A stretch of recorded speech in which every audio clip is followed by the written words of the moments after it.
بسم الله الرحمن الرحيم والفجر وليال عشر والشفع والوتر والليل إذا يسر هل في ذلك قسم لذي حجر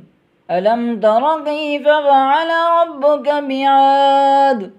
إرم ذات العماد التي لم يخلق مثلها في البلاد وثمود الذين جابوا الصخر بالواد وفرعون ذي الأوتاد الذين طغوا في البلاد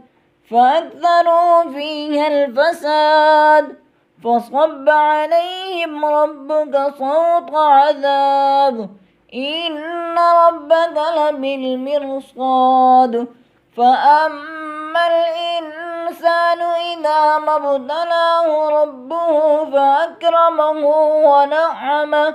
فيقول ربي أكرمن وأما إذا ما ابتلاه فقدر عليه رزقه فيقول ربي أهانن كلا بل لا تكرمون اليتيم ولا تحاضون على طعام المسكين وتأكلون التراث أكلا لما وتحبون المال حبا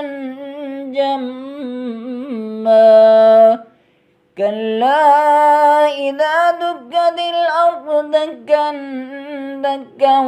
وجاء ربك والملك صفا صفا وجيء يومئذ بجهنم يومئذ يتذكر الإنسان وأنى له الذكرى يقول يا ليتني قدمت لحياتي فيومئذ لا يعذب عذابه أحد ولا يوثق وثاقه أحد يا أيتها النفس المطمئنة ارجعي إلى ربك راضية مرضية فادخلي في عبادي وادخلي جنتي.